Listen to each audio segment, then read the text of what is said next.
எண்ணெய் சேர்த்துக்கலாம். எண்ணெய் சேர்த்துட்டு இப்போ ஒரு மிளகாய் நான் கட் பண்ணி எடுத்துருக்கேன். இப்போ அதை நல்லா எண்ணெயில் வதக்கிடலாம் லைட்டாக.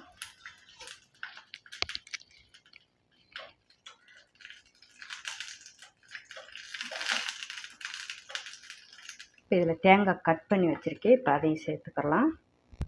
ஒரு 3 சின்ன வெங்காயம், நம்ம வதக்கின பச்சை மிளகாய்,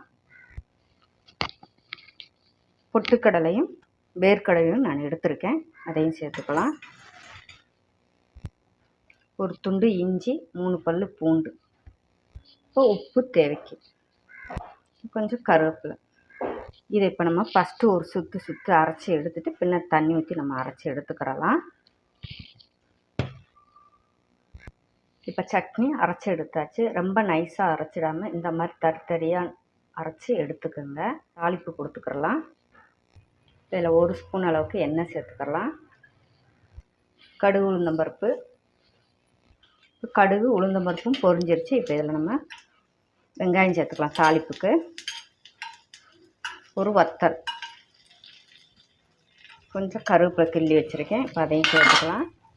சேர்த்துட்டு இப்போ வதக்கி எடுத்துக்கலாம்.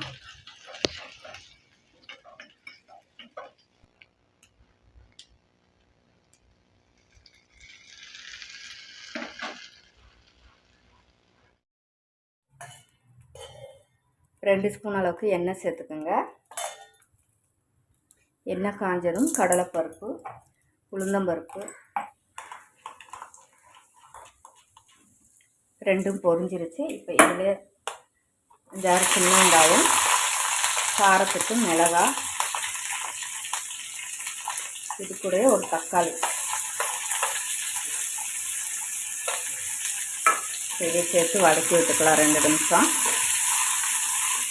இப்போ தக்காளி நல்லா வதக்கி எடுத்தாச்சு. கொஞ்சமாக இது கூட மல்லியில் சேர்த்துக்கோங்க. ஒரு கொட்டை புளி, இது கூட நம்ம நறுக்கி வச்ச சுரைக்காயும் சேர்த்துக்கோங்க.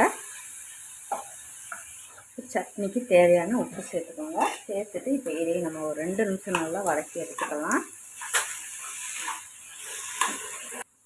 நல்லா வதக்கியாச்சு. இதில் ஒரு 2 ஸ்பூன் அளவுக்கு தேங்காய் சில்லி சேர்த்துருக்கேன். இப்போ இதையும் சேர்த்து வதக்கிட்டு ஸ்டவ் ஆஃப் பண்ணிக்கலாம். இது ஆறவும் நம்ம அரைச்சி எடுத்துக்கலாம். நம்ம அரைச்சி எடுத்து ஒரு பவுலில் மாற்றியாச்சுங்க. இப்போ இது இருக்கட்டும். இப்போ ஒரு சின்னதாக ஒரு தாளிப்பு கொடுத்துக்கலாம். 1 ஸ்பூன் அளவுக்கு எண்ணெய் சேர்த்துக்குங்க. எண்ணெய் காஞ்சதும் கடுகு. இப்போ நம்ம சட்னியை தாளித்து எடுத்து ஊற்றிக்கலாம். அருமையான சட்னி ரெடி ஆகிருக்குங்க, சுரைக்காய் சட்னி. இப்போ கடாய் சூடானது நம்ம எண்ணெய் சேர்த்துக்கலாம். எண்ணெய் சூடானதும் உளுந்தம்பருப்பு சேர்த்துக்கோங்க. சேர்த்துட்டு இது கூட கடுகு, இது கூட 10 ஜீரகம். இப்போ கடுகு எல்லாம் பொரிஞ்சிருச்சு, வெடிச்சிருச்சு பார்த்திங்களா ஜீரகம் எல்லாமே. இப்போ நம்ம வெங்காயத்தை சேர்த்துக்கலாம். நீல வாக்கில் வெங்காயம் கட் பண்ணி எடுத்துருக்கேன். ஒரு மிளகாய். இப்போ இதை நம்ம வதக்கலாம். இது கூட கொஞ்சம் கருவேப்பிலை சேர்த்து வதக்கி விட்டுக்கோங்க. இதில் நான் தக்காளி எடுத்து வச்சுருக்கேன், அதையும் சேர்த்துக்கோங்க. சேர்த்துட்டு சட்னிக்கு தேவையான உப்பு சேர்த்துக்கோங்க. இதை இப்போ நம்ம கிண்டி விட்டுக்கலாங்க. கிண்டி விட்டுட்டு ஒரு 5 நிமிஷம் நம்ம சிம்மில் போட்டு எடுத்துக்கலாம். இப்போ 5 நிமிஷம் ஆயிடுச்சு, நம்ம எடுத்துக்கலாம். எடுத்துட்டு தக்காளி எல்லாம் நல்லா மடங்கிருக்கு பார்த்தீங்களா. இதில் கொஞ்சம் பூண்டு இஞ்சியும் நறுக்கி எடுத்துருக்கேன். இப்போ அதையும் சேர்த்துக்கலாங்க. நீங்கள் தக்காளி வெங்காயம் போட்டு வதக்கும் முறையே சேர்த்து போட்டு வதக்கிங்க. நான் விட்டு போயிடுச்சு, அதனால் இப்போ போட்டு நம்ம வதக்கிறேன். இப்போ இதில் காரத்துக்கு நம்ம மிளகாத்தூள் சேர்த்துக்கலாங்க சட்னிக்கு. இப்போ இதை நல்லா நம்ம வதக்கி எடுத்துக்கிறலாம். ஒரு 1/4 கிளாஸ் அளவுக்கு நம்ம தண்ணி சேர்த்துக்கலாங்க. உங்கள்கிட்ட எதனா குழிக்கரண்டி அதனால் இல்லை உருளைக்கிழங்கு மசிக்கிறது இருந்தால் இந்த மாதிரி மசிச்சு விட்டுக்குங்க. இதை ஒரு 2 நிமிஷம் நம்ம சிம்மில் போட்டு எடுத்துக்கிடுவாங்க.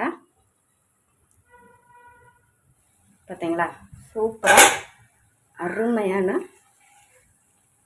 ஒரு தக்காளி சட்னி ரெசிபி தாங்க இன்றைக்கி நம்ம பார்த்துருக்கோம். இப்போ எண்ணெய் சேர்த்துக்கோங்க. எண்ணெய் காஞ்சது, 1 ஸ்பூன் கடலைப்பருப்பு. இதை இப்போ நம்ம வறுத்து எடுத்துக்கலாம். நல்லா கலர் கருகிராமல் நல்லா வறுத்து எடுத்துக்கோங்க. இப்போ இது கூட வெங்காயம், தக்காளி, கொஞ்சமாக புளி எடுத்துருக்கேன், 2 தக்காளி மீடியம் சைஸில். இப்போ அதையும் சேர்த்து நம்ம வதக்கி எடுத்துக்கலாம். இப்போ இது கூட முருங்கை இலை கழுவி ஒரு கைப்பிடி அளவுக்கு எடுத்துருக்கேன். அதில் பாதி கொஞ்சமாக புதினா இலை, அதுலேயும் பாதி கொஞ்சமாக மல்லி இலை.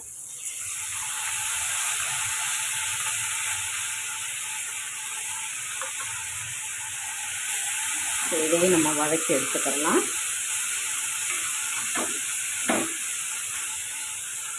இதில் சும்மா 2 பல் பூண்டு, 2 ஸ்பூன் தேங்காய், அவ்வளோதான். இதை இப்போ நம்ம சட்டி சூட்டில் ஆற விட்டு எடுத்து அரைச்சி எடுத்துக்கலாம்.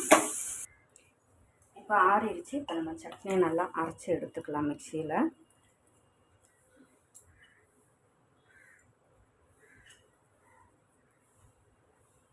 இப்போ சட்னி அரைச்சி எடுத்துகிட்டு வந்தாச்சு. இந்த மாதிரி கொஞ்சம் தரியாகவே நீங்கள் அரைச்சி எடுத்துக்கோங்க. ரொம்ப நைஸாக அரைச்சி எடுத்துடக்கூடாது. அப்போ தான். இப்போ இதுக்கு நம்ம ஒரு சின்னதாக தாளிப்பு கொடுத்துக்கலாம். இப்போ 1 ஸ்பூன் அளவுக்கு நல்லெண்ணெய் சேர்த்துக்கோங்க. இந்த சட்னிக்கு கொஞ்சம் முடிஞ்ச அளவுக்கு நல்லெண்ணெய் இருந்தால் 1 ஸ்பூன் விட்டு தாளித்து எடுத்துக்கோங்க. ஒரு 10 கடுகு சேர்த்துக்கலாம். இப்போ நம்ம தாளிப்பை சேர்த்துக்கலாம்.